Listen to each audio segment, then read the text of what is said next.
Hello વિદ્યાર્થી મિત્રો, કેમ છો? ફરી એકવાર તમારું સ્વાગત છે મારી YouTube ચેનલ સાત સર ફિઝિક્સ ઉપર. જેમ કે તમે જાણો છો, આપણે આ ચેનલ ઉપર ધોરણ 11 અને 12 ના વિદ્યાર્થીઓ માટેનું કન્ટેન્ટ પ્રોવાઈડ કરીએ છીએ. હવે આપણે બોર્ડના રિલેટેડ તો કન્ટેન્ટની સિરીઝ સ્ટાર્ટ કરેલી છે. ધોરણ 12 માટે ગુજરાતી મીડિયમની સિરીઝ તો ચાલુ છે. સાથે સાથે આપણે હવે જેઈઈ અને નીટની તૈયારી કરતા વિદ્યાર્થીઓ માટે જે બુક છે ફિઝિક્સની કન્સેપ્ટ્સ ઓફ ફિઝિક્સ, જેને એચસી વર્મા તરીકે પણ ઓળખીએ છીએ, એનું આપણે ગુજરાતી મીડિયમમાં સ્ટાર્ટ કરવાનું છે. એનું આપણે ગુજરાતીમાં ટ્રાન્સલેશન કરીને એની એક્સરસાઇઝના પ્રશ્નો આપણે સોલ્વ કરવાના છે. તો તમે કદાચ નામ સાંભળ્યું જ હશે. જે વિદ્યાર્થીઓ જેઈઈ અને નીટની તૈયારી કરે છે તેમણે ચોક્કસપણે આ બુકનું નામ સાંભળ્યું હશે. પરંતુ તકલીફ એ છે કે આ બુક ફક્ત ને ફક્ત અંગ્રેજી માધ્યમમાં એટલે કે ઇંગ્લિશ મીડિયમમાં જ અવેલેબલ છે. તો ગુજરાતી માધ્યમના વિદ્યાર્થીઓને આને સોલ્વ કરવામાં અમુક પ્રશ્નોમાં તકલીફ પડતી હશે અને અમુક શબ્દો જે છે ઇંગ્લિશમાં અને ગુજરાતીમાં ખૂબ જ ફરક હોય છે, તો સમજી શકાતા નથી.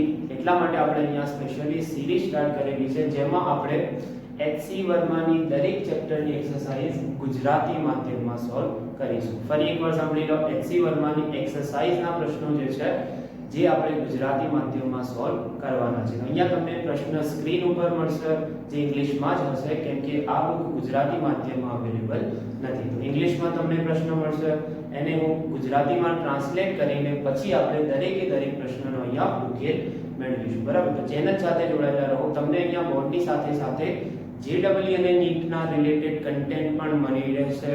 એકદમ હાઈ ક્વોલિટી કન્ટેન્ટ તમને હું પ્રોવાઈડ કરીશ. જેમ કે એચસી વર્મા બુક જે છે એકદમ ટોપ લેવલની બુક છે.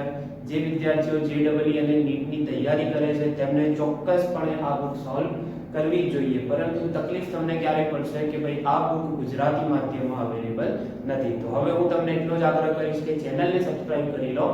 હું તમને રેગ્યુલરલી એચસી વર્માના 10 થી 15 પ્રશ્નો દરેક વિડીયોમાં આપતો રહીશ. તમારે મારી સાથે સાથે સોલ્વ કરતા જવાનું છે અને આપણે ધીરે ધીરે કરીને એની અંદર દરેકે દરેક ચેપ્ટરના પ્રશ્નો સોલ્વ કરી લઈશું. બરાબર? તો ચલો હવે આપણે સ્ટાર્ટ કરવા જઈ રહ્યા છે ધોરણ 12 થી. હા, તો જે આપણે બોર્ડની સિરીઝ ચાલી રહી છે ગુજરાતી માધ્યમ માટે, જે ચેપ્ટર નંબર 1 ચાલી રહ્યું છે, એ જ કન્ટેન્ટ આપણે એચસી વર્માનું સ્ટાર્ટ કરીશું. તો ચેપ્ટર આપણે બુકમાં ચેપ્ટર 1 અને ચેપ્ટર 2 અલગ કરીને આપ્યા છે. એચસી વર્મા બુકમાં તમે જોશો તો એની અંદર તમને યુનિટ વાઇઝ પ્રશ્નો આપેલા છે. યુનિટ એટલે કે પહેલો યુનિટ છે તમારો સ્થિત વિદ્યુત શાસ્ત્ર, જેની અંદર ચેપ્ટર નંબર 1 અને ચેપ્ટર નંબર 2 છે. બરાબર? તો આપણે જે કન્ટેન્ટ ભણ્યા છે બોર્ડ રિલેટેડ એના પ્રશ્નો આપણે સાથે સાથે સોલ્વ કરીશું. અને આ એક આખી અલગ જ સિરીઝ છે. ભલે આપણે બોર્ડના કન્ટેન્ટમાં થોડા પાછળ હોઈએ, પણ આ સિરીઝને આપણે ચાલુ જ રાખીશું. તો બસ તમારા માટે મેં આ થોડું પ્રયાસ કર્યો છે કે ભાઈ તમને ફાયદો થાય. થોડો ઇંગ્લિશ મીડિયમની જે બુક અવેલેબલ નથી ગુજરાતીમાં, એને હું તમારા માટે ટ્રાન્સલેટ કરીને સમજાવીશ. બરાબર? તો ચેનલને ચોક્કસપણે સબસ્ક્રાઇબ કરી લેજો અને ચેનલ સાથે જોડાયેલા રહો. તો ચલો હવે ચેપ્ટર નંબર 1 થી સ્ટાર્ટ કરીએ આપણે ધોરણ 12 એચસી વર્માની એક્સરસાઇઝ ગુજરાતી મીડિયમ. તો ચલો સ્ટાર્ટ કરીએ. જો પ્રશ્ન તમને અહીંયા સ્ક્રીન ઉપર જોવા મળશે, એ પ્રશ્ન હું તમને ગુજરાતીમાં ટ્રાન્સલેટ કરીને સમજાવીશ અને પછી આપણે એનો ઉકેલ બોર્ડ ઉપર લખીશું. તો પહેલો પ્રશ્ન જે છે, find the dimensional formula of epsilon 0. એનો મતલબ એમ થાય છે કે ભાઈ એપ્સિલોન 0 નું પારિમાણિક સૂત્ર. એપ્સિલોન 0 નું પારિમાણિક સૂત્ર. તો ચલો, તમને ખબર છે કે કોઈ બી ભૌતિક રાશિનું અથવા કોઈ બી વસ્તુનું તમારે પારિમાણિક સૂત્ર શોધવું હોય તો તમને પહેલા એનો કોઈ એક સૂત્ર ખબર હોવી જોઈએ.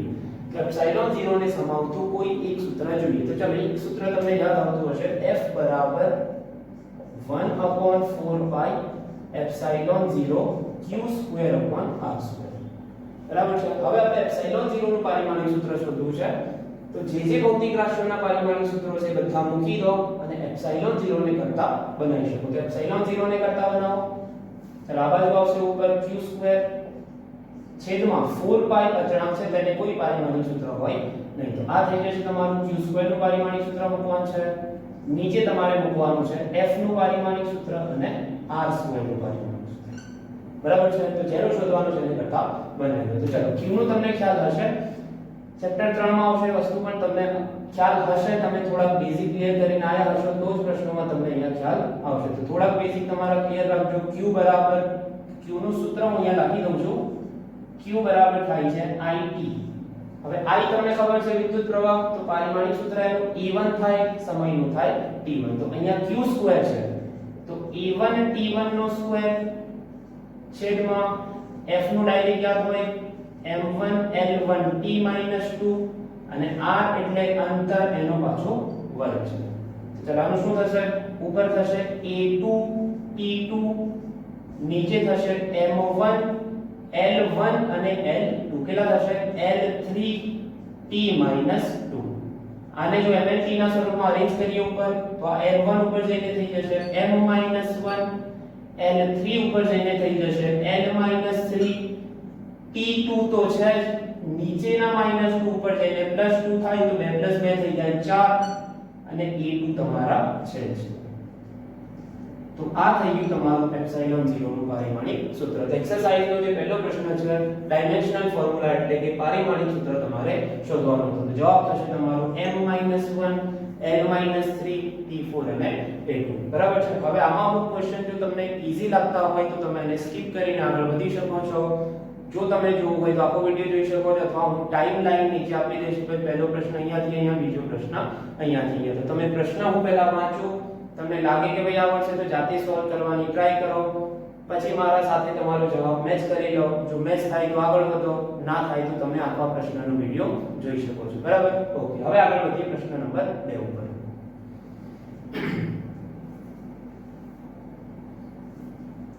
ચલો પ્રશ્ન નંબર 2 એવું છે, સ્ક્રીન પર તમે અહીંયા જોઈ શકશો. A charge of 1 coulomb is placed at the top of your college building. એટલે કે એક પ્રશ્ન નંબર 2 માં એક કુલમના ચાર્જને તમારી કોલેજ બિલ્ડિંગના ટોપ ઉપર મૂકવાનો છે. ધારો કે આ તમારી કોલેજ બિલ્ડિંગ છે. બરાબર? અહીંયાથી તમે ટોપ ઉપર 1 કુલમ ચાર્જ મૂક્યો છે. કેટલો? 1 coulomb. and another equal charge at top of your house. બીજા સમાન મૂલ્યના વિદ્યુતભારને તમારા ઘર ઉપર મૂકવાનું છે, ઘરની છત પર. હવે બંનેની તમને કોઈ હાઈટ નથી આપી, બંનેની ઊંચાઈ કેટલી છે એવું કંઈ કીધેલું નથી. તો આપણે સમાન માનીશું, એટલે બંને સામસામે છે, એક જ લાઈન ઉપર છે. સમાન મૂલ્યનો 1 કુલમ. તમને કીધું છે કે take the separation between two charges to be 2 km. બંને વચ્ચેનું જે અંતર છે 2 કિલોમીટર. b બરાબર લઈ લો 2 કિલોમીટર. બરાબર? Find the force exerted by the charges on each other. How many times of your weight is this force?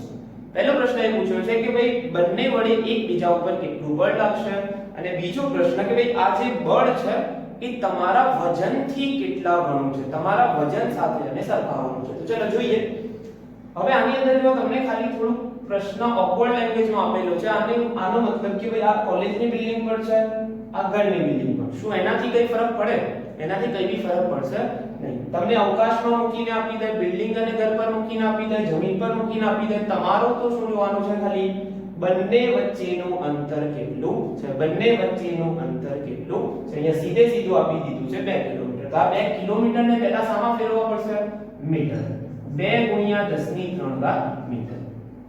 બરાબર? અહીંયા સુધી તમારું અંતર મળી ગયું. હવે તમને પહેલો એક પ્રશ્ન પૂછ્યો છે બંને વડે એકબીજા પર લાગતું બળ F બરાબર k. હવે ડાયરેક્ટ આપણે k મૂકીશું, શૂન્ય અવકાશ માનવાનો છે. બરાબર? q1 q2 r². k ની કિંમત ડાયરેક્ટ શૂન્ય અવકાશ માટે 9 × 10⁹. q1 અને q2 બંનેની કિંમત 1 છે તો આપણે મૂકીશું અહીંયા 1 છેદમાં અંતરનો વર્ગ 2 × 10⁵ નો વર્ગ. તો આ થઈ જશે 9 × 10⁹ છેદમાં 4 × 10⁶. 9 ભાગ્યા 4 કેટલા થશે? 2.25. 2.25 × 10⁹ થઈ જશે 3 ન્યૂટન. તો આ થઈ ગયું તમારો પહેલો જવાબ. બંને વડે એકબીજા ઉપર કેટલું બળ લાગશે. બીજો પ્રશ્ન એ કીધો છે કે ભાઈ આને તમારા વજન સાથે સરખાવો. એટલે કે તમને ખબર છે વજન એક પ્રકારનું બળ છે, દળ અલગ વસ્તુ છે, વજન શું છે? m × g એક પ્રકારનું બળ છે. બરાબર? તો તમને કીધું છે આને તમારા વજન સાથે સરખાવો. તો ચાલો હવે તમારા ઉપર આધાર રાખે છે કે તમે પોતાનું દળ કેટલું લો છો એ પ્રમાણે તમારું વજન મળશે. પણ તમે આના પછીનો પ્રશ્ન જોશો તો એની અંદર દળ તમને 50 કિલોગ્રામ લઈને આપ્યું છે, તો આપણે આ પ્રશ્નમાં 50 કિલોગ્રામનો ઉપયોગ કરીશું, બરાબર? તો ચાલો, તમારું દળ તમે લઈ લો w બરાબર mg 50 ગુણ્યા 10 લઈ લો તો આવશે 500 ન્યૂટન. કેટલું છે તમારું? 500 ન્યૂટન. હવે બંનેને સરખાવો, બંનેનો ગુણોત્તર લો. હવે F upon W, F છે તમારા 2.25 ગુણ્યા 10 ની 3. હવે 0 આને આપી દો તો કેટલા લખાય? 2250 ભાગ્યા 500. 2250 ભાગ્યા 500. તો આ જવાબ આવશે તમારો 4.5. એટલે કે આ લાગતું બળ જે છે તમારા વજન કરતા 4.5 ગણું છે. કેટલા ગણું છે? 4.5 ગણું. તો સમજાયું? તો પ્રશ્ન તમારે આ રીતે આપણે પ્રશ્ન ઇંગ્લિશમાં આવશે, હું તમને ગુજરાતીમાં સમજાવીશ. તમે ચોપડો અને પેન લઈને બેસજો. પ્રશ્ન તમારે લખવો હોય તો લખી શકો છો, અથવા તો હું જે બોલું છું એમાં મેઇન પોઈન્ટ તમને જે લાગે લખી શકો છો. જવાબ તમે જોઈ શકો છો, આનો આટલા ન્યૂટન આવે છે. બંનેની સરખામણી 4.5 ગણું તમારા વજનથી છે, બરાબર? ઓકે, હવે આગળ વધીએ પ્રશ્ન નંબર 3.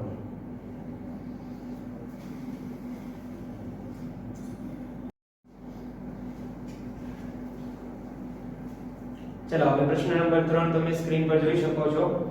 પ્રશ્ન એવો છે, at what separation should two equal charges 1 coulomb each be placed so that the force between them equals the weight of 50 kg person? તમને એવું કીધું છે કે ભાઈ બે સમાન મૂલ્યના 1 કુલમના વિદ્યુત ભારોને કેટલા અંતરે મૂકવા જોઈએ જેથી તેમના વચ્ચે લાગતું બળ એ 50 કિલોગ્રામ દળના વ્યક્તિના વજન જેટલું થાય. પ્રશ્ન સમજો. એમ કીધું છે કે બે સમાન મૂલ્યના 1 કુલમ, મૂલ્ય પણ આપી દીધું છે 1 કુલમ. બે સમાન મૂલ્યના વિદ્યુત ભારોને કેટલા અંતરે મૂકવા જોઈએ? ધારો કે d ધારીએ છે, તો આ અંતર કેટલું હોવું જોઈએ જેથી એમના વચ્ચે લાગતું બળ એ 50 કિલોગ્રામ દળના વ્યક્તિના વજન જેટલું થાય. તો પહેલા આપણે શોધીએ 50 કિલોગ્રામ દળના વ્યક્તિનું વજન.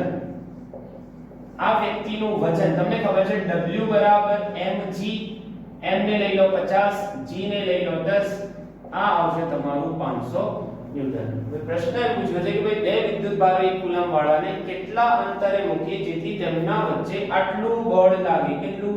50 કિલોગ્રામ દળના વ્યક્તિના વજન જેટલું, બરાબર? તો હવે જોઈ લો, તો બે વિદ્યુત ભારો વચ્ચે લાગતા બળનું સૂત્ર કયું છે? હવે સમાન હોય તો તમે q2 લઈ લો છેદમાં r2. બળ તમને કેટલું શોધવા રાખવાનું કીધું છે? 500 ન્યૂટન. તમને કીધું છે અંતર, તો અંતરને કરતા બનાવી દો. r2 બરાબર kq2 f2. k ની કિંમત શૂન્યાવકાશ 9 ગુણ્યા 10 ની 9. બંને વિદ્યુત ભાર 1 કુલમના છે તો 1 નો વર્ગીકૃત થઈ જાય. છેદમાં લખવાના છે 500. છેદમાં લખવાના છે 500. તો આને આપણે આ રીતે લખી શકાય 9 ગુણ્યા 10 ની 9 છેદમાં 5 ગુણ્યા 10 ની 2. 9 ભાગ્યા 5 કેટલા થશે? 1.8 ગુણ્યા 10 ની 7 ઘાત મીટર. હવે આ શું મળ્યું તમને? આ તમને મળ્યો r2 નો જવાબ. કેટલો મળ્યો તમને? r2 નો જવાબ. તો જો તમે લખો કે ભાઈ આ શું મળ્યું તમને? r2 બરાબર 1.8 ગુણ્યા 10 ની 7. હવે વર્ગમૂળ કાઢવાનું છે તો વર્ગમૂળમાં ઘાત એકીમાં ચાલે નહીં. તમારે શામાં ફેરવવું પડશે? બેકીમાં ફેરવવી પડશે. તો તમે શું કરો? r2 બરાબર 18 ગુણ્યા 10 ની 6 કરી નાખો. શું કરી નાખો? 18 ગુણ્યા 10 ની 6. હવે 18 નું વર્ગમૂળ તો જો જેઈ અને નેટની એક્ઝામમાં તમને કેલ્ક્યુલેટર વાપરવાનો અલાઉડ નથી, તો તમે નજીકનો આન્સર લખી શકો છો. જેમ કે 16 નું વર્ગમૂળ શું થાય? 4 થાય. હવે 18 નું વર્ગમૂળ કાઢવાનું છે તો તમે નજીકનો આન્સર લખી શકો છો. ફોર એક્ઝામ્પલ 4 પોઈન્ટ લગભગ 2 જેટલું થશે. લગભગ 2 જેટલું થશે ગુણ્યા 10 ની 6 ઘાત નું વર્ગમૂળ કેટલું થઈ જાય? 10 ની 3 ઘાત મીટર. તો આ રીતે તમારો જવાબ આવશે. તો બંનેને કેટલા અંતરે મૂકવા જોઈએ? 4.2 ગુણ્યા 10 ની 3 ઘાત અંતરે તમારે મૂકવા જોઈએ. આ થઈ જશે તમારો જવાબ, બરાબર છે? ઓકે, પ્રશ્ન નંબર 4. પ્રશ્ન નંબર 4 હવે જોઈ લો, સ્ક્રીન પર પ્રશ્ન આવી ગયો છે. Two equal charges are placed at the separation of 1 meter. બે સમાન વિદ્યુત ભારોને 1 મીટરના અંતરે મૂકેલા છે. એક વિદ્યુત ભાર અહીંયા છે, એક વિદ્યુત ભાર અહીંયા છે. બંને વચ્ચેનું અંતર આપ્યું છે 1 મીટર. બંને વિદ્યુત ભારોને 1 મીટર અંતરે મૂકેલા છે, બરાબર? what should be the magnitude of the charges so that the force between them equals the weight of 50 kg person. તમને કીધું છે કે ભાઈ એમના વિદ્યુત ભારનું મૂલ્ય કેટલું હોવું જોઈએ જેથી તેમના વચ્ચે લાગતું બળ 50 કિલોગ્રામ વ્યક્તિના દળના વજન જેટલું થાય. તો હવે આ પ્રશ્ન આપણે આગળ કર્યો.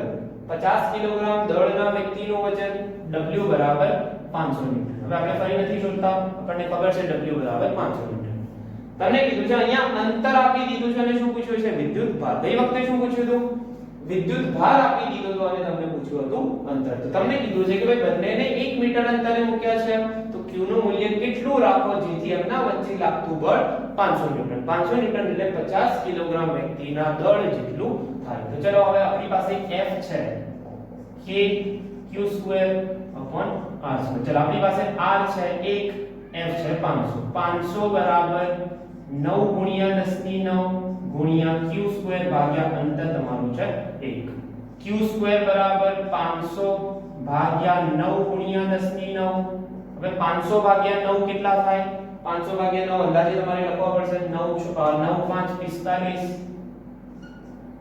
અને પછી આ 9 6 54 લગભગ 56 જેવા થશે. 55.5 લખી દો. નજીકનો આન્સર લખવાનો છે 55.5 ગુણ્યા 10 ની -9 q² મળ્યો 55.5 ગુણ્યા 10 ની -9. હવે q² ને હું આ રીતે લખી શકું 555 ગુણ્યા 10 ની -10 ઘાત. વર્ગમૂળ કાઢવા માટે મેં આવું કર્યું છે. વર્ગમૂળ 555 નું કેટલું નીકળશે? 20 નું નીકળે છે 424 22 23 જે નીકળતું હોય તમે જોઈ લો. 555 નું કેટલું નીકળશે? અથવા તો તમે આમ કરી શકો આને 5.55 ગુણ્યા 10 ની -8. ચલો હવે 2 નું કેટલું નીકળે છે? 2 નું નીકળે છે 4. 5.55 તો લગભગ તમે લખી શકો છો 2.3 જેવો જવાબ આવશે. કેમ કે 2.5 નું 6.25 થાય છે તો 2.5 કરતા નાનો આન્સર આવશે. નજીકનો આન્સર તમે લખી શકો છો. એક્ઝેક્ટ વેલ્યુ તમારે લખવાની જરૂર નથી. તો જેટલું બને તેટલું કેલ્ક્યુલેટર વગર પ્રયાસ કરશો તો તમે એક્ઝામમાં ઝડપથી આના દાખલા ગણી શકશો. તો આ થયો તમારો દાખલા નંબર 4. જે દાખલા નંબર 3 જેવો જ હતો. આમાં અંતર આપીને q પૂછ્યો હતો, આમાં q આપીને અંતર પૂછ્યું હતું. બરાબર. આ થઈ ગયા તમારો પ્રશ્ન નંબર 4. હવે આગળ જોઈએ પ્રશ્ન નંબર 5.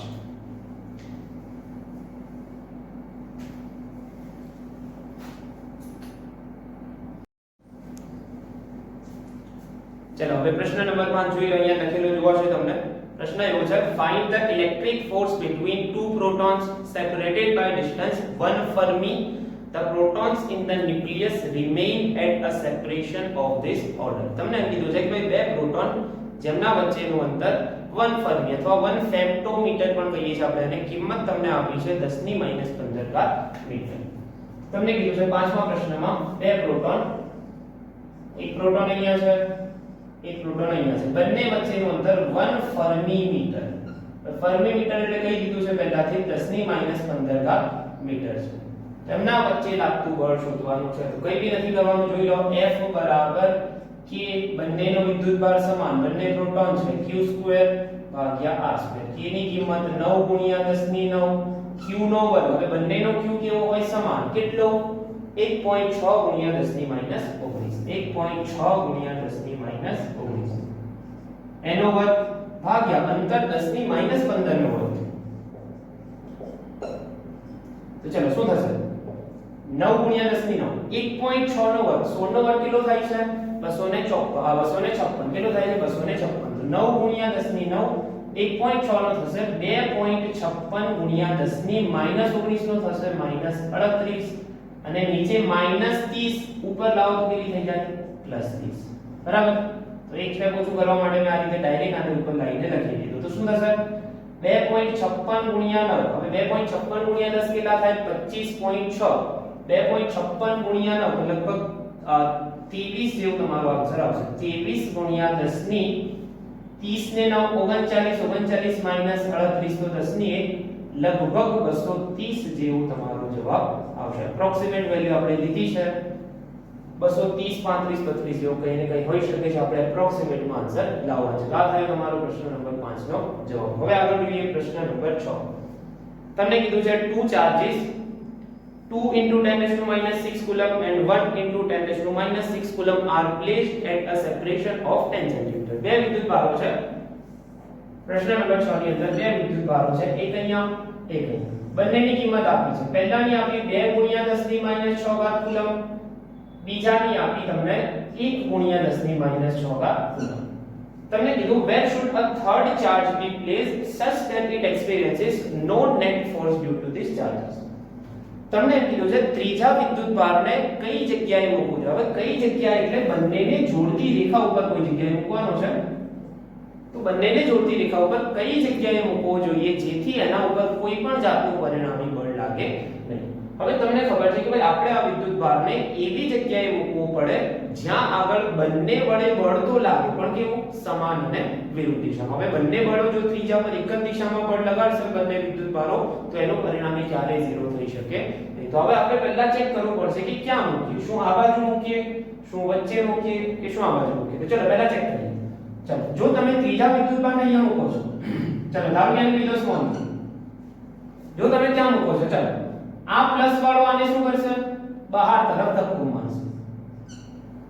આ પ્લસ વાળો બી શું કરશે, એને બહાર તરફ ધક્કો મારશે. તો બંને વિદ્યુત ભારો વડે તેના ઉપર એટલે કે ત્રીજા વિદ્યુત ભાર પર આ સ્થાને બળ એક જ દિશામાં છે તો અહીંયા ક્યારેય પરિણામી શૂન્ય થઈ શકે નહીં. અહીંયા શૂન્ય થવું શક્ય નથી. ચલો ડાબી બાજુ ચેક કરીએ.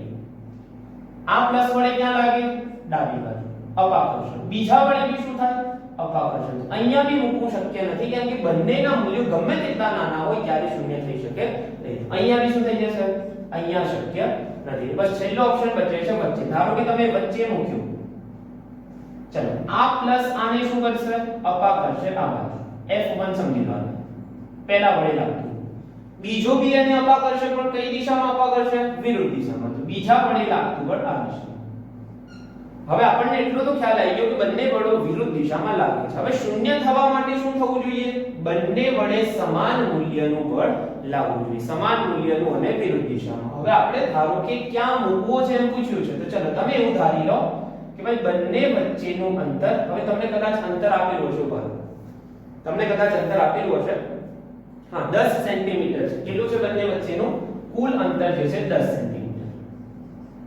કુલ અંતર છે તમારું 10 સેન્ટીમીટર. તમે ધારો કે એને પહેલાથી x અંતરે મૂક્યો છે. ક્યાં મૂક્યો છે, તમે ધારી લો કે ભાઈ જ્યાં આગળ શૂન્ય બળ લાગે છે પરિણામી તે બિંદુ પહેલાથી ક્યાં છે, x અંતરે. તો બીજાથી કેટલું હશે, કુલ 10 - x. ક્યાં હશે, કુલ 10 - x. બસ હવે શું કરવાનું છે ભાઈ, આ બિંદુ આગળ બંને વિદ્યુત ભારો વડે લાગતા બળના મૂલ્યો કેવા છે, સમાન. બળના મૂલ્યો કેવા છે, સમાન. તો લખી દો F1 બરાબર F2. F1 એટલે આને કહી દો Q1 વિદ્યુત ભાર, આને કહી દો Q2 વિદ્યુત ભાર, વચ્ચે મૂક્યો છે સ્મોલ. F1 એટલે Q1 અને Q વચ્ચે લાગતું બળ K Q1 Q upon અંતર કેટલું છે, x નો વર્ગ બરાબર. F2 એટલે Q2 અને સ્મોલ q વચ્ચે લાગતું બળ K Q2 Q upon બંને વચ્ચેનું અંતર છે 10 - x નો સ્ક્વેર. કેટલું છે, 10 - x નો સ્ક્વેર. ચલો બંને બાજુ સરખું છે ઉડાઈ દો. K ગયો, સ્મોલ q ગયો, K ગયો, સ્મોલ q ગયો. ચલો Q1 કેટલા, 2 ગુણ્યા 10 ની માઈનસ 6 છેદમાં x નો વર્ગ બરાબર. Q2 કેટલા, 1 ગુણ્યા 10 ની માઈનસ 6 છેદમાં 10 - x નો વર્ગ. હજુ બી કઈ કેન્સલ થશે, 10 ની માઈનસ 6 બરાબર. ચલો x ના વર્ગને સામે લઈ જાઓ, 10 - x ના વર્ગને આ બાજુ લાવો. આ બાજુ થશે 2 ના કૌંસમાં 10 - x નો વર્ગ બરાબર. સામે તો એક જ છે તો અહીંયા ખાલી બચશે x નો વર્ગ. હવે તમારે આનો જવાબ લાવવો છે તો તમે શું કરો કે ભાઈ આને કૌંસને છૂટો પાડશો તો દાખલો ઘણો લાંબો થઈ જશે. આપણે એટલો બધો સમય જોઈતો નથી અને એટલો બધો સમય જો તમે વાપરશો આવા દાખલામાં તો બીજા મોટા જે એક્ઝામમાં દાખલા હશે તમારા છૂટી શકે છે. તો સમય બચાવવા માટે આપણે શું કરીશું, જુઓ બંને બાજુ લઈ લો વર્ગમૂળ. હવે બંને બાજુ વર્ગમૂળ લઈ લેશો તો 2 નું થઈ જશે √2. 10 ની માઈનસ x નો વર્ગ છે એનું થઈ જશે 10 ની માઈનસ x, સોરી 10 - x એનો વર્ગ હતો તો સ્ક્વેર જતી રહ્યું, શું થઈ ગયું 10 - x અને આ બાજુ શું થઈ જશે, ખાલી x. વર્ગમૂળ કાઢશો તો જે વર્ગ હતા એ દૂર થઈ ગયા, 2 ખાલી સિંગલ હતો તો એ શું થઈ ગયું √2. હવે ગુણોત્તર 2 ને હું લખી શકું છું 1.41. ડાયરેક્ટ યાદ રાખવાનું છે 2 નું વર્ગમૂળ 1.41. 10 વડે ગુણો તો થાય 14.1 માઈનસ 1.41x 1.41x બરાબર x. -1.41x ને આ બાજુ લઈ લો, આ બાજુ બનશે તમારા 14.1 14.1 બરાબર x વત્તા 1.41x કેટલા થઈ જાય 2.41x કેટલા થઈ જાય 2.41x x ને કરતા બનાવો 14.1 ભાગ્યા 2.41 તો તમારો જવાબ આવશે 6 ની આસપાસ 24 2 42 6.5 જેવો કઈ તમારો જવાબ આવશે 6.5 સેન્ટીમીટર તો તમારે એને પહેલા વિદ્યુતભારથી 6.5 સેન્ટીમીટર અંતરે મૂકવો પડે ક્યાં મૂકવો પડશે પહેલા વિદ્યુતભારથી 6.5 સેન્ટીમીટર હવે તમે આને મેં સમજાવ્યું એટલા માટે થોડો સમય લાગ્યો તમને જો એક વખત આવડી જાય તો તમે આને 2 સેકન્ડ 15 સેકન્ડમાં દાખલાને ગણી શકો છો મેં બધા સ્ટેપ લખ્યા છે તમને અમુક સ્ટેપ સમજાઈ જતા હોય તો તમે એને સ્કીપ કરીને ડાયરેક્ટ એના પછીનો સ્ટેપ લખી શકો છો તમે અંદાજે જવાબ લખ્યો છે એક્ઝામમાં તમારે અંદાજે નજીકનો જવાબ લખવાનો થશે બરાબર ઓકે આ થયો પ્રશ્ન નંબર 6 હવે જોઈએ પ્રશ્ન નંબર 7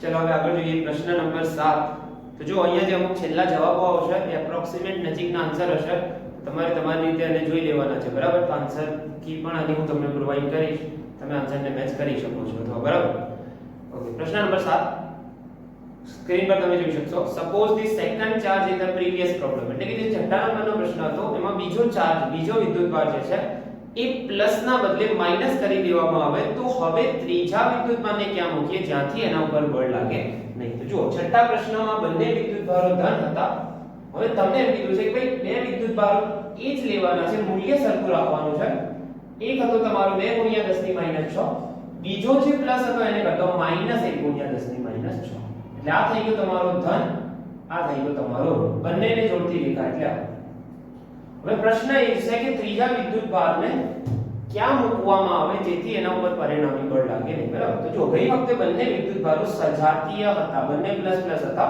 તો પ્લસ પ્લસ ના કિસ્સામાં એવું થતું હતું કે વચ્ચે કોઈ બિંદુ એવું મળતું હતું જ્યાં આગળ પરિણામી વિદ્યુત બળ શું હતું તમારું શૂન્ય વચ્ચે એટલા માટે કે ભાઈ ધનનું એક આ બાજુ બીજા ધનનું આ બાજુ જેથી વચ્ચે શું થતું હતું તમારું 0 તો હવે આ પ્રશ્ન માટે પહેલા તમારે ચેક કરવું પડશે કે ભાઈ ક્યાં આગળ આ બિંદુ મળે છે પછી કેટલા અંતરે મળે છે એની વાત કરીએ છીએ ચલો પહેલા ચેક કરીએ શું વચ્ચે મળે છે આ કિસ્સામાં જો આ બિંદુ વચ્ચે કોઈ લેવામાં આવે એટલે કે ત્રીજા વિદ્યુતભારને વચ્ચે મૂકવામાં આવે તો ચલો એના ઉપર આ પ્લસ વડે બહારની દિશામાં બાજુ અપાકર્ષણ થશે બીજો માઈનસ એને શું કરશે એ બી આકર્ષણ બંને બળો હવે વચ્ચેના બિંદુએ કઈ બાજુ લાગે છે એક જ દિશામાં તો વચ્ચે મૂકવો શક્ય નથી વચ્ચે મૂકવો શક્ય નથી ચલો જમણી બાજુ ચેક કરીએ ત્રીજાને મૂકો જમણી બાજુ હવે જમણી બાજુ જુઓ આ ધન એને અપાકર્ષે પ્લસ વડે બળ આ બાજુ લાગે આ માઈનસ એને આકર્ષે માઈનસ વડે બળ આ બાજુ લાગે હવે બંને બળો વિરુદ્ધ દિશામાં છે અહીંયા મૂકવો શક્ય છે બરાબર ચલો આ બાજુ ચેક કરીએ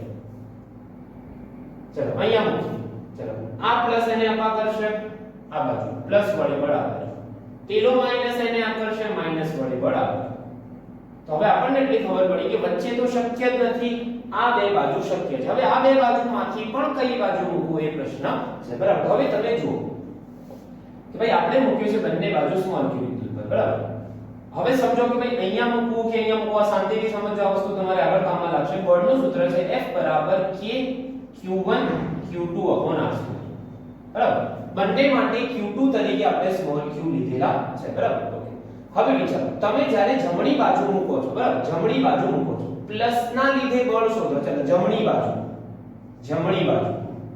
અને ડાબી બાજુ ચાલો જમણી બાજુ પ્લસ ના લીધે તમે જ્યારે બળ શોધો છો તો પ્લસ નું મૂલ્ય કેવું છે માઈનસ ની સરખામણીમાં મૂલ્યની વાત કરીએ સંજ્ઞાની મૂલ્ય પ્લસ નું વધારે છે ઉપરવાળી વેલ્યુ વધશે ઉપરવાળી કિંમત વધશે પ્લસ નું મૂલ્ય તમારું વધારે છે અંતર બી કેવું છે એનું અહીંયા સુધી વધારે છે તો આ અંતર બી વધારે છે હવે આ સમજો પ્લસ નું વિદ્યુત બળ જે લાગે છે અહીંયા આગળ q1 વડે જે વિદ્યુત બળ લાગે છે એમાં q1 નું પોતાનું મૂલ્ય ઉપર વધારે છે અંતર બી વધારે છે બરાબર ચાલો જે ડાબી બાજુ પ્લસ નું શોધીએ ડાબી બાજુ વિચારીએ ડાબી બાજુ જ્યારે પ્લસ ની વાત કરવામાં આવે તો સૂત્ર આ છે તમારું k q1 q2 / r2 હવે ડાબી બાજુ પ્લસ નું મૂલ્ય તો વધારે છે પણ અંતર કેવું છે ઓછું છે અંતર કેવું છે ઓછું છે હવે તમે વિચારો જ્યારે કોઈ ભાગાકારમાં અંશને બી વધારવામાં આવે તો મૂલ્ય વધવાનું છે સાથે સાથે છેદને બી ઘટાડો તો હજુ મૂલ્ય કેવું થશે અહીંયા કરતા ડાબી બાજુ બળ કેવું લાગશે? પ્લસના લીધે વધારે લાગશે. પ્લસના લીધે જ્યારે તમે ડાબી બાજુ બળ શોધો છો કોઈ અંતરે, તો જમણી બાજુ લાગતા બળની સરખામણીમાં કેવું છે? વધારે. હવે માઈનસ નું શોધીએ છે. માઈનસ માટે જમણી બાજુ k q1 q2 upon r². ચલો આનું મૂલ્ય કેવું છે પેલાના કરતા? ઓછું. આનું મૂલ્ય ઓછું છે પરંતુ અંતર બી ઓછું છે. આનું મૂલ્ય ઓછું છે પણ અંતર બી કેવું છે? q સુધીનું ઓછું છે. બરાબર છે. ડાબી બાજુ જોઈએ માઈનસ ના લીધે બળ k q1 q2 upon r². ચલો ડાબી બાજુ વિદ્યુતભાર માઈનસ નું મૂલ્ય તો ઓછું જ છે, પ્લસ ની સરખામણીમાં આનું મૂલ્ય 1 * 10⁻6 છે, તો મૂલ્ય તો ઓછું જ છે, સાથે સાથે અંતર બી કેવું છે? વધારે. તો હવે તમે જુઓ કે ભાઈ જ્યારે ડાબી બાજુની વાત કરીએ છે તો પ્લસ વડે લાગતું બળ આ એ માઈનસ કરતા હંમેશા વધારે હશે. કેમ? કેમ કે પ્લસ વિદ્યુતભાર પોતે મોટો છે અને પાછું અંતર બી તમે કેવું લો છો? એના કરતા ઓછું, એટલે કે એની નજીક લો છો. તો આ જવાબ F પ્લસ હંમેશા F માઈનસ ની વધારે મળશે. ક્યાં આગળ? ડાબી બાજુ. હવે જમણી બાજુ તમે જુઓ તો જમણી બાજુ F પ્લસ નું મૂલ્ય, વિદ્યુતભારનું મૂલ્ય ભલે વધારે છે પણ સાથે સાથે અંતર બી કેવું છે? વધારે છે. આ જવાબ તમારો બેલેન્સ થઈ જશે. બેલેન્સ એટલે કે ઉપર જવાબ વધારે મળે છે પણ સાથે સાથે અંતર બી તમે વધાર્યું છે, તો આ જવાબ તમારો માઈનસ ની સાથે બેલેન્સ કરવો શક્ય છે. માઈનસ ની કિંમત ભલે ઓછી છે પણ અંતર બી ઓછું છે, તો આ જવાબ તમારો શું થશે? જે ડાબી બાજુ બળ લાગતું હતું એના કરતા વધી જશે. હવે તમારે આને ટૂંકમાં યાદ રાખવાનું છે. હવે હું તમને સિદ્ધાંત આપી દઉં છું. ધ્યાન આપો. હવે તમારે આટલું યાદ રાખવાનું છે. સિદ્ધાંત એવો છે કે જ્યારે બે સજાતીયમાં તો બિંદુ ક્યાં મળે? વચ્ચે મળે. પ્લસ પ્લસ માં બી વચ્ચે મળે, માઈનસ માઈનસ માં બી વચ્ચે મળે. હવે આ વસ્તુ ખાસ સમજો. જ્યારે બે વિજાતીય વિદ્યુતભારો હોય, જ્યારે બે વિદ્યુતભારો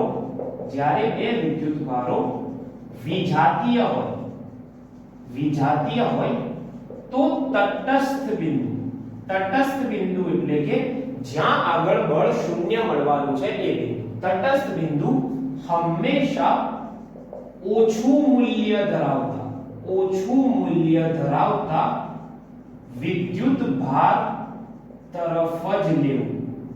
આ વસ્તુ મગજમાં ફિટ કરી લો. જ્યારે બે વિદ્યુતભારો વિજાતીય હોય ત્યારે તટસ્થ બિંદુ એટલે જે બિંદુ આગળ પરિણામી બળ શૂન્ય થશે, જેમ કે જે બિંદુ આગળ કોઈ બી વિદ્યુતભાર મૂકો પરિણામી બળ શૂન્ય થાય એને શું કહેવાય? તટસ્થ બિંદુ. તો હંમેશા ક્યાં લેવાનું?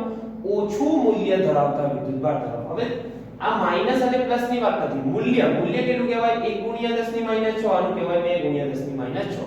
તો હંમેશા તમારે એ બિંદુ ક્યાં લેવાનું છે? ઓછું મૂલ્ય ધરાવતા વિદ્યુતભાર તરફ. હવે આમ તમને સમજાવવાની કોશિશ કરી છે. જો તમને સમજાય તો ઠીક છે, ના સમજાય તો તમે છેલ્લે સિદ્ધાંત યાદ રાખી લેજો કે હંમેશા પ્લસ માઈનસ વિદ્યુતભારો હોય તો જેનું મૂલ્ય ઓછું હોય એ તરફ તમારે તટસ્થ બિંદુ લેવાનું છે. જો જમણી બાજુ વાળો વિદ્યુતભાર નાનો હતો તો જમણી બાજુ લેતા, મારી જમણી બાજુ, અને ડાબી બાજુનો નાનો હતો તો ડાબી બાજુ લીધો. તો અહીંયા કયો નાનો છે? કે અહીંયાથી હું જોઉં તો માઈનસ આ બાજુ વાળો નાનો છે. કિંમતની વાત કરીએ તો તટસ્થ બિંદુ હવે ઓછા વિદ્યુતભાર એટલે કે ઓછું મૂલ્ય ધરાવતા વિદ્યુતભાર તરફ લેવાનું છે. તો આ સિદ્ધાંત, આ ટ્રીક યાદ રાખજો. સાતસર ટ્રીક, આ વસ્તુ યાદ રાખજો. બરાબર? ટ્રીક તમારે યાદ રાખવાની છે. ક્યાં લેવાની છે? ઓછું વિદ્યુતભાર ધરાવતા, ઓછું મૂલ્ય ધરાવતા વિદ્યુતભાર તરફ લેવાનું. તો હવે આપણને ખબર પડી ગઈ કે ભાઈ વચ્ચે તો શક્ય નથી, હટાવવાનું. ડાબી બાજુ બી શક્ય નથી, હટાવવાની. ક્યાં શક્ય છે? જમણી બાજુ. તો આ બિંદુ તમારું જે શક્ય છે કઈ બાજુ? ફક્ત જમણી બાજુ. સિદ્ધાંત કયો? ઓછું મૂલ્ય ધરાવતા વિદ્યુતભાર તરફ. તો હવે આપણે ધારી લો ભાઈ, ધારો કે આ બિંદુ ધનથી x અંતરે છે, તો ઋણથી કેટલા? ટોટલ અંતર હતું, પહેલાનો પ્રશ્ન છે એના ઉપરથી જ આ પ્રશ્ન આપ્યો છે, 10 સેન્ટીમીટર હતું. તો ટોટલ માઈનસ થી કેટલું થશે તમારું? x - 10. અહીંયા સુધીનો x છે, એમાંથી 10 માઈનસ કરશો તો માઈનસ થી એનું અંતર મળી જશે x - 10. બરાબર? x - 10. હવે આને હું હટાઈ દઉં છું. ગણતરી આપણે અહીંયા કરી લઈએ. ગણતરી કરી લઈએ કે ભાઈ x અંતર તમને કેટલું મળે છે. એટલે કે આ જે અંતર છે તમારું ધન વિદ્યુતભારથી કેટલા અંતરે હશે? આ અંતર જે છે તમારું ધનથી ક્યાં હશે? તો બસ આપણે ગઈ વખતે કર્યું અહીંયા આગળ જો તટસ્થ બિંદુ એટલે કે ભાઈ સ્મોલ q પર લાગતું બળ શૂન્ય હોય તો F પ્લસ બરાબર F માઈનસ. બંને વડે લાગતા બળોના મૂલ્યો કેવા હોવા જોઈએ? સમાન. ચલો k q1 q upon q1 થી q અંતર કેટલું છે અહીંયાથી અહીંયા સુધીનું x બરાબર k q2 q અહીંયાથી અહીંયા સુધીનું કુલ x -10 કેટલું છે x -10 નો સ્ક્વેર ચલો k કેવડાવો સ્મોલ q ઉડાવો q1 ની કિંમત છે 2 * 10 ની -6 છેદમાં x નો વર્ગ 1 * 10 ની -6 છેદમાં x - 10 નો વર્ગ ચલો 10 ની -6 ઉડાવો આખાને ઉપર લાવો x ના વર્ગને સામે લઈ જાઓ તો આ થશે તમારું 2x - 10 નો વર્ગ બરાબર x નો વર્ગ ચલો ગઈ વખતે આપણે શું કર્યું હતું બંને બાજુ વર્ગમૂળ લઈ લો તો શું થાય √2x - 10 બરાબર x √2 ની કિંમત બધાને ખબર છે 1.41 તો √2x એટલે કે 1.41x -√2 * 10 14.1 બરાબર x x ને આ બાજુ લાવવો પડશે આ કિસ્સામાં તો 1.41x - x બરાબર 14.1 1.41 માંથી 1 કાઢો તો 0.41x બરાબર 14.1 x બરાબર 14.1 ભાગ્યા 0.41 હવે આનો જવાબ કઈ રીતે આવશે તમારે એપ્રોક્સિમેટલી જો 14.1 ભાગ્યા 0.4 કેટલા થાય છે તો લગભગ 35 જેવો જવાબ થશે તમારો લગભગ 35.3 સેન્ટીમીટર જેવો તમારો જવાબ થશે તમારે આને પ્રેક્ટિસ કરવી પડશે સીધા તમારે કેલ્ક્યુલેટર વગર દાખલા ગણવાના છે બરાબર તો આ રીતે તમારો જવાબ થઈ જશે તો તમે એને ભાગ્યા 4 કરી શકો છો અને 4 વડે ભાગો તો 0.10 આવી જાય આને 4 વડે ભાગો તો 3.5 આવી જાય પછી 3.5 ભાગ્યા 0.1 તો 35.3 તમારો થઈ જશે આ રીતે હું કહું છું કે ભાઈ આને ઉપર નીચે 4 વડે ભાગો તો આ થઈ જશે 14 ભાગ્યા 4 લગભગ 3.5 અને છેદમાં 0.1 તો આ થઈ જશે તમારું લગભગ 35 સેન્ટીમીટર લગભગ 35 સેન્ટીમીટર એટલે આ અંતર પ્લસ વિદ્યુત ભારથી 35 સેન્ટીમીટર હવે માઈનસ થી પૂછ્યું હોય તો કેટલું 35 - 10 બરાબર કેટલું થાય 25 સેન્ટીમીટર થઈ જાય તો લગભગ 35 તમારો જવાબ આવશે બરાબર હવે જોઈએ આના પછીનો પ્રશ્ન પણ આ સિદ્ધાંત તમે ખાસ યાદ રાખજો વિદ્યુત ક્ષેત્રના બી આવા દાખલા આવશે વિદ્યુત સ્થિતિમાનના પણ આવા દાખલા આવશે આ સિદ્ધાંત હંમેશા યાદ રાખો તટસ્થ બિંદુ હંમેશા ઓછું મૂલ્ય ધરાવતા વિદ્યુત ભાર તરફ હોય છે બરાબર હવે આના પછી જોઈએ પ્રશ્ન નંબર 8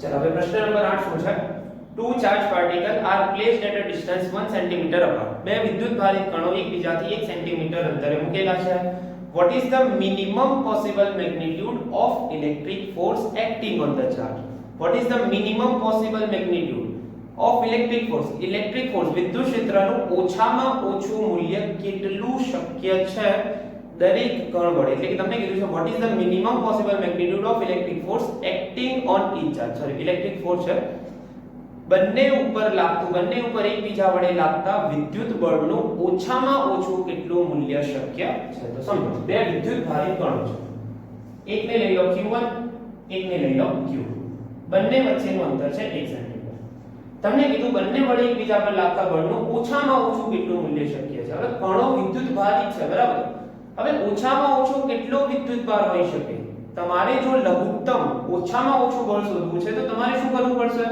ચલો સૂત્ર આ છે સમજો F k q1 q2 r છે બરાબર હવે તમારે બળ ઓછામાં ઓછું મેળવવું છે તો તમે શું કરી શકો અંતર કાં તો વધારો છેદ વધારશો તો જવાબ મળશે પણ તમને તો કહી દીધું છે કે ભાઈ 1 સેન્ટીમીટરે મૂકેલા તો આ તો અચળ થઈ ગયું k બી અચળ છે તમારે બંને વિદ્યુત ભારોનું મૂલ્ય લઘુત્તમમાં લઘુત્તમ લેવું પડશે જેથી તમને બળ શું મળે લઘુત્તમમાં લઘુત્તમ હવે તમે લખો અહીંયા ભાઈ F લઘુત્તમ મેળવવા માટે Q1 અને Q2 પણ કેવા લેવા પડે લઘુત્તમ Q1 અને Q2 પણ લઘુત્તમ લેવા પડે હવે કોઈ બી વિદ્યુત ભારનું લઘુત્તમમાં લઘુત્તમ મૂલ્ય કેટલું છે તો E જેટલું કેટલું છે 1.6 * 10 - 19 તો Q1 અને Q2 લઘુત્તમ એટલે કેટલા E જેટલા તો લખો F k E²/r² ઓછામાં ઓછો વિદ્યુતભાર કેટલો શક્ય છે 1.6 ગુણ્યા 10 ની -19 એટલે કે E જેટલો લખો 9 ગુણ્યા 10 ની 9 1.6 ગુણ્યા 10 ની -19 નો વર્ગ છેદમાં અંતર 1 સેન્ટીમીટર એટલે 10 ની -2 ઘાતનો વર્ગ ચલો 1.6 નો વર્ગ 2.56 ગુણ્યાનો આપણે અગાઉ કરી ચૂક્યા છે 23 ગુણ્યા -38 ચલો આ 9 છે આગળવાળી પાછળ -38 ને -2 ઉપર આવે -2 નો વર્ગ એટલે -4 ઉપર આવે તો +4 આ જવાબ થઈ જશે 23 ગુણ્યા 38 -9 ને 4 થી -38 + 10 ની -25 ઘાત ન્યૂટન તો કોઈ બી બે વિદ્યુત ભારિત કણો વચ્ચે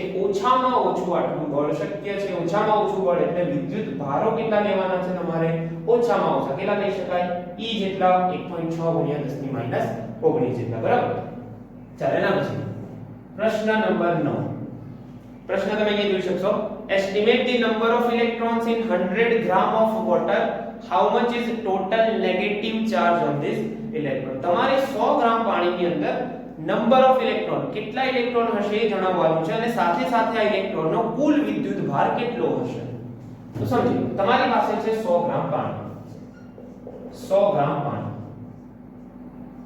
બરાબર આમાં કેટલા ઇલેક્ટ્રોન અને ઇલેક્ટ્રોનનો કુલ વિદ્યુત ભાર કેટલો હવે તમને ખબર છે કે ચલો ધારો કે એક ઇલેક્ટ્રોન હોય તો કેટલો વિદ્યુત ભાર થાય 1.6 ગુણ્યા 10 ની -19 તો પહેલા આપણે ઇલેક્ટ્રોનની સંખ્યા કાઢવી પડશે પછી એના પરથી વિદ્યુત ભાર તો સમજી ચલો તમને ખબર છે કે પાણીનો એક અણુ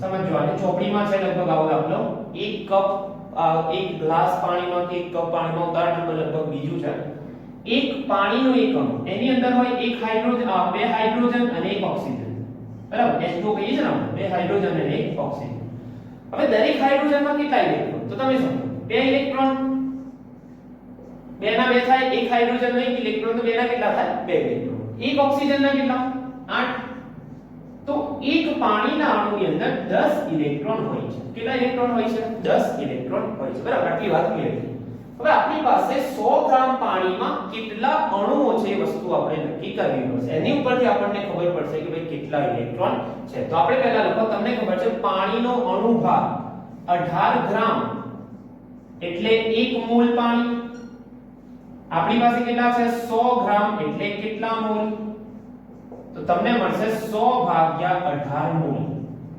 આટલા મોલ પાણી છે બરાબર આટલા મોલ પાણી છે હવે તમને ખબર છે કોઈ બી દ્રવ્યનો 1 મોલ હોય તો એમાં અણુઓની સંખ્યા કેટલી એવોગેડ્રો નંબર છે એટલે કે 1 મોલ 18 ગ્રામ પાણીમાં કેટલા અણુઓ હશે H2O ના 6.022 ગુણ્યા 10 ની 23 તો તમે ડાયરેક્ટ ગ્રામ પરથી બી લખી શકો છો અથવા મોલ કાઢીને પછી લખો તો બી વાંધો આવશે નહીં આપણે મોલ કાઢી લીધા છે તો ચલો હવે મોલ પરથી લખીએ ભાઈ 100 ભાગ્યા 18 અથવા તો 1 મોલ પરથી ચોકડી ગુણાકાર કરીએ 1 મોલમાં કેટલા 6.022 ગુણ્યા 10 ની 23 ઘાત H2O ના અણુ હોય તો આપણી પાસે 100 ભાગ્યા 18 મોલ છે એની અંદર કેટલા 100 ભાગ્યા 18 મોલમાં કેટલા અણુ કેટલા થશે જોઈ લો આને આની સાથે ગુણો 100 ભાગ્યા 18 ગુણ્યા 6.022 ગુણ્યા 10 ની 23 તો આને લગભગ આપણે 6 તારી 18 કરી શકીએ 100 ભાગ્યા 3 એટલે 33.33 ગુણ્યા 10 ની 23 ઘાત H2O ના અણુ કેટલા થશે 33.33 ગુણ્યા 10 ની 23 ઘાત H2O ના અણુ હવે આપણને ખબર છે એક અણુમાં કેટલા ઇલેક્ટ્રોન છે 10 તો આટલા અણુમાં કેટલા 10 વડે ગુણવાના તો કુલ ઇલેક્ટ્રોનની સંખ્યા ડાયરેક્ટ આપણે લખીએ કે ભાઈ એક ની અંદર 10 છે તો આટલા અણુમાં કેટલા 10 વડે ગુણાવો 33.33 ગુણ્યા 10 ની 23 ગુણ્યા 10 એટલે કેટલા થશે 33.33 ગુણ્યા 10 ની 24 ઘાત ઇલેક્ટ્રોન થયા કેટલા ઇલેક્ટ્રોન થયા 33.33 ગુણ્યા 10 ની 24 ઘાત આ થઈ ગયું તમારો પહેલો જવાબ સંખ્યા n પૂછી હતી આટલા ઇલેક્ટ્રોન તમારા થઈ ગયા હવે તમને સાથે સાથે એ પૂછ્યું છે કે ભાઈ આના પરનો આ ઇલેક્ટ્રોન પરનો કુલ વિદ્યુતભાર કેટલો કુલ વિદ્યુતભાર કેટલો તો તમને ખબર છે વિદ્યુતભાર Q Ne સંખ્યા તમને ખબર છે કેટલી 33.33 ગુણ્યા 10 ની 24 ઘાત 33.33 ગુણ્યા 10 ની 24 ઘાત ગુણ્યા E ની કિંમત 1.6 10 ની -19 હવે ઇલેક્ટ્રોન છે એના માટે તમે એનો વિદ્યુતભાર લઈ લો ઋણ કેટલો થશે 33.33 ગુણ્યા 1.6 કેટલા થશે 16 તરી 48 લગભગ તમારા 48 જે 16 તરી 48 અને લગભગ તમારો જવાબ આવશે 50 છે બરાબર 50 બરાબર 51 એપ્રોક્સિમેટલી આપણે લખી દઈએ છીએ કે 50 ગુણ્યા 10 ની 24 - 19 એટલે 10 ની 5 ઘાત આને લખી શકાય 5 ગુણ્યા 10 ની 6 ઘાત કુલમ માઈનસ માં આવશે કેમ કે ઇલેક્ટ્રોનનો વિદ્યુતભાર ખ્યાલ આવ્યો 33.33 ગુણ્યા 1.4 50 કરતા થોડું આસપાસ થતું હશે આપણે એપ્રોક્સિમેટલી કેટલા લખ્યા 50 49 પોઈન્ટ કઈ થતું હશે -5 ગુણ્યા 10 ની કેટલી થઈ 6 ઘાત કુલમ આ થઈ ગયો તમારો જવાબ તો બરાબર ખ્યાલ આવ્યો તો પહેલા એક અણુમાં 10 ઇલેક્ટ્રોન આપણી પાસે 18 ગ્રામના કેટલા મોલ 8 મોલ 1 મોલમાં આટલા અણુઓ 6.022 આપણી પાસે જે મોલ છે એમાં કેટલા અણુ તો અણુની સંખ્યા મળી ગઈ વેલ્યુ પરથી એક અણુમાં 10 ખબર છે તો આટલા અણુમાં ખાલી 10 વડે ગુણો ઇલેક્ટ્રોનની સંખ્યા મળી જાય ઈ વડે ગુણો તો તમને મળી જશે એનો વિદ્યુતભાર તો આ થઈ ગયો તમારો દાખલા નંબર 9 હવે આ વિડિયોનો છેલ્લો દાખલો દાખલા નંબર 10 આ રીતે આપણે એક સાથે 10 પ્રશ્નોના વિડિયો બનાવીને ભણતા રહીશું તમે સાથે સાથે કરતા રહેજો જે બી તમને ના સમજાય મને કોમેન્ટમાં જણાવજો જેથી હું તમને વધારે સિમ્પલ અથવા કોઈ મેથડ હશે બીજી તો એના દ્વારા સોલ્વ કરવાની ટ્રાય કરીશ બરાબર ઓકે